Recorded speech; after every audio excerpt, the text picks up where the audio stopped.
soir, on parlera du paludisme. Cette maladie est transmise à l'homme par l'anophèle, la femelle du moustique. Le paludisme représente 33% des motifs de consultation dans nos hôpitaux.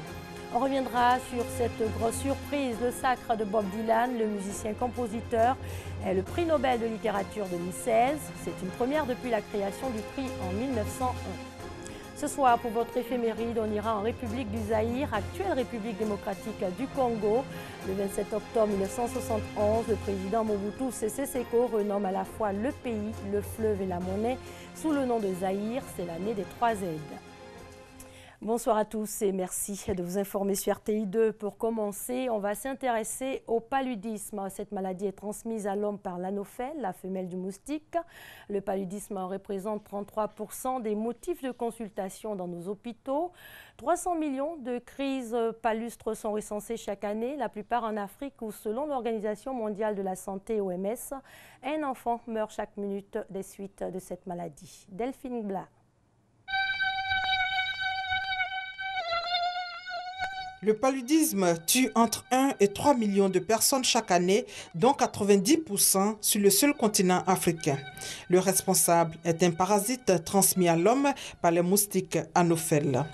Véritable problème de santé publique en Côte d'Ivoire, le paludisme est le premier motif de consultation dans les hôpitaux et reste la première cause de mortalité. Le paludisme représente aujourd'hui 33% des motifs de consultation en Côte d'Ivoire. 42% des absentéismes au niveau professionnel sont dus au paludisme et 42% d'absences au niveau scolaire sont dus aussi au paludisme. Et le paludisme aussi rend pauvre la population parce que la population lui consacre 25% de ses revenus à la lutte contre le paludisme. La maladie a été éliminée dans certains pays grâce à une bonne politique. Il y a 13 pays dans le monde qui ont éliminé le paludisme. En Afrique, nous avons le Cap Vert qui est en préélimination. Le point essentiel qu'il nous faut, en dehors des moustiquaires, de la prolifération intradomiciliaire et de la lutte antilarvaire, il faut un bon assainissement. La lutte contre le paludisme, pour éliminer, ce n'est pas seulement le ministère de la Santé. C'est une lutte intégrée. Les armes sont bien connues. La moustiquaire, imbibée d'insecticides, est le meilleur outil de prévention. Mais aujourd'hui, la résistance des moustiques aux insecticides est de plus en plus évoquée. Mais pour les spécialistes, il n'en est rien. L'utilisation des autres insecticides au niveau de l'agriculture qui rend de plus en plus les moustiques plus résistants par rapport à l'insecticide qu'on utilise dans les moustiquaires. À la date d'aujourd'hui, les moustiquaires qui sont utilisés, les moustiquaires de longue durée d'action et les insecticides qui sont utilisés dans ces moustiquaires sont encore efficaces. Autre préoccupation, la résistance au traitement. Aujourd'hui, nous avons eu des problèmes avec un médicament qu'on appelle la chloroquine. Donc, il y a eu la résistance. Donc, le seuil avait dépassé 65%. C'est-à-dire plus de 10% du seuil que donne l'OMS. Donc, ce médicament a été retiré. Et nous avons eu l'avènement des CTA. Ce sont de nouveaux médicaments. Et ces nouveaux médicaments-là sont, pour le moment, jusqu'à ce jour-là, sont sensibles. C'est-à-dire qu'ils sont sensibles et il n'y a pas de résistance encore prouvée en Côte d'Ivoire. Des traitements existent donc. Ils montrent leur efficacité quand ils sont bien pris. Les CTA que nous utilisons, ce que nous donnons à la population de Côte d'Ivoire aujourd'hui, ces médicaments sont efficaces. Et en 3 jours, la personne peut recouvrer la guérison. En Côte d'Ivoire, la situation est préoccupante mais pas alarmante. Depuis 2012, le gouvernement ivoirien et ses partenaires s'attellent à trouver une solution à cette maladie parasitaire. Il y a une campagne qui a été organisée en 2014-2015 qui a permis de distribuer près de 14 millions de moustiquaires. 95% des populations aujourd'hui disposent de moustiquaires dans leur maison. Il s'agit aujourd'hui de passer effectivement à l'utilisation. Et aujourd'hui, les moustiquaires sont distribués dans les cliniques privées et ceci de manière gratuite. En dehors de cette prévention due par la moustiquaire et chez la femme enceinte par la périmètamine, nous avons aussi les traitements, la disponibilité de traitement qui est là. Et l'État de Côte d'Ivoire a rendu gratuit le traitement du paludisme. À côté de ces différents moyens de lutte contre le paludisme, un vaccin est en train d'être mis au point et déjà il connaît une avancée significative. Aujourd'hui, nous avons des échos favorables. Nous avons un vaccin qui est arrivé en phase 3. L'OMS vient de donner son accord pour l'évaluation de cette phase 3. Donc si cette phase est concluante, d'ici fin 2017-2018, l'OMS pourra annoncer au monde entier qu'on a trouvé un vaccin. Le PNLP, le Programme national de lutte contre le paludisme, a décidé d'accroître ses campagnes de sensibilisation. Des efforts se multiplient donc sur le terrain pour lutter contre le paludisme, notamment la distribution des moustiquaires imprégnés et la sensibilisation sur un cadre de vie sain. Car un enfant meurt chaque minute des suites de paludisme en Afrique. Il faut donc agir. L'OMS, l'Organisation mondiale de la santé, tire la sonnette d'alarme. 300 millions de cas de crise palustre sont recensés chaque année, la plupart en Afrique subsaharienne. Un dossier signé Delphine Gla. Parlons agriculture. La Côte d'Ivoire veut relancer son théâtre. Une caravane sillonne le pays. Pour la première étape, un arrêt à Boaké, dans la région de Boaké. En attraction au centre culturel Jakaka, la pièce On se chamaille pour un siège. Elle est tirée de l'œuvre de Yacine Kakou, Djeneba Ouattara et Amadou Ouattara Walter. Le théâtre, cette activité qui a pourtant fait les beaux jours de la culture ivoirienne durant des années, se porte mal.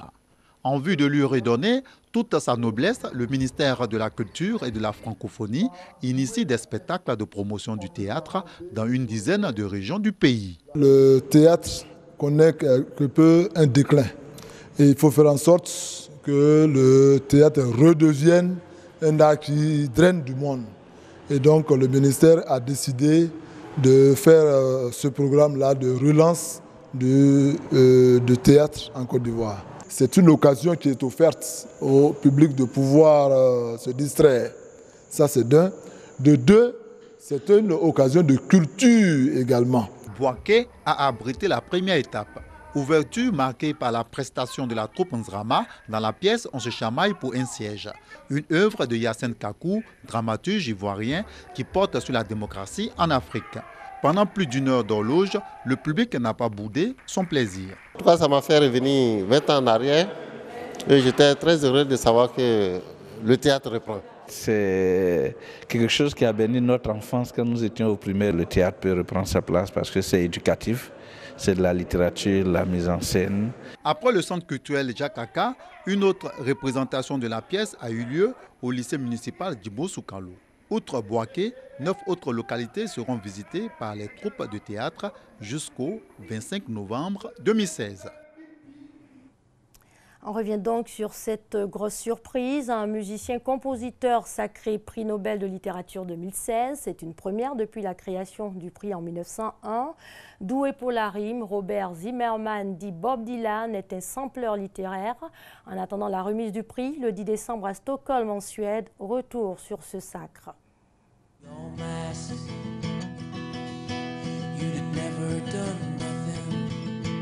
C'est un lauréat pour le moins inattendu dans le domaine littéraire. Bob Dylan, prix Nobel de littérature 2016. L'Académie suédoise a créé la surprise le 13 octobre dernier en décernant le prix à cet auteur-compositeur-interprète américain. La création du prix Nobel en 1901 est suscitée par Alfred Bernard Nobel, un chimiste industriel, inventeur de la dynamite qui, dans son testament, légua son immense fortune pour cette distinction. Dans le domaine de la littérature, ce prix met en lumière chaque année un auteur et ses travaux. Et cette année, c'est un chanteur qui rafle le prix. He is a performer, and people, not everyone may think of him as a poet, but in fact he is. He is a great poet, one of the very greatest ones since Blake and Milton. Reconnu pour ses talents de compositeur et de parolier, Robert Allen Zimmermann, dit Bob Dylan, 75 ans, est distingué pour avoir créé, dans le cadre de la grande tradition de la musique américaine, de nouveaux modes d'expression poétique.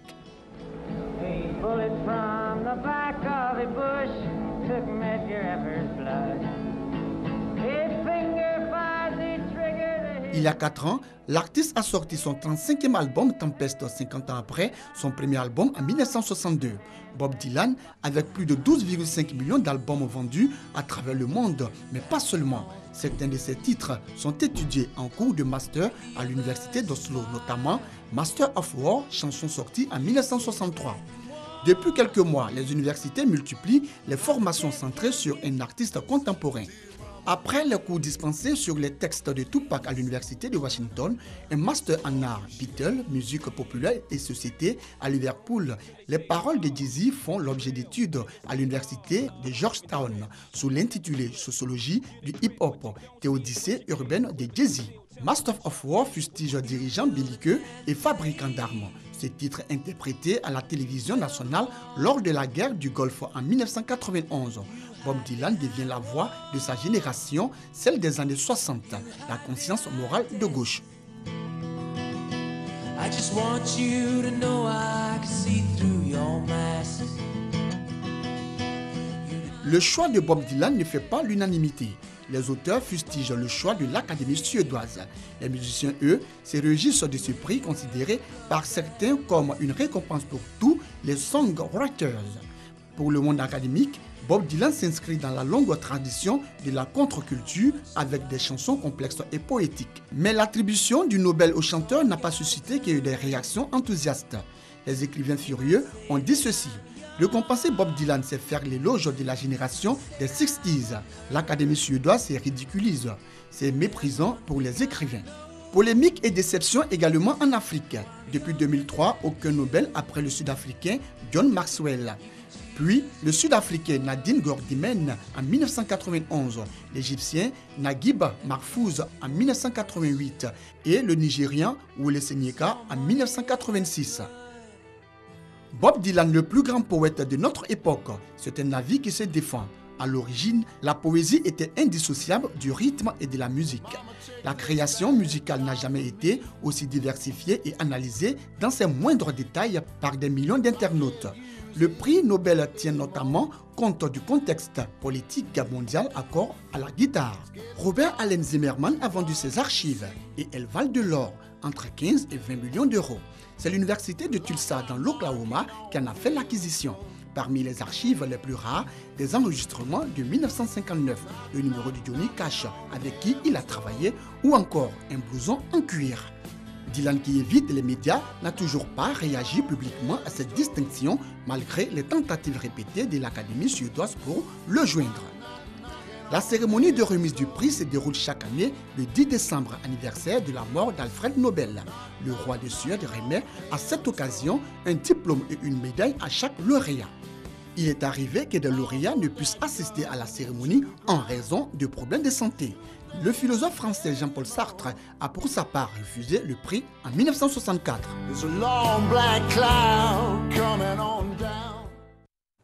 Et pour finir, ce soir, la machine à remonter le temps nous conduit en République du Zaïre, actuelle République démocratique du Congo.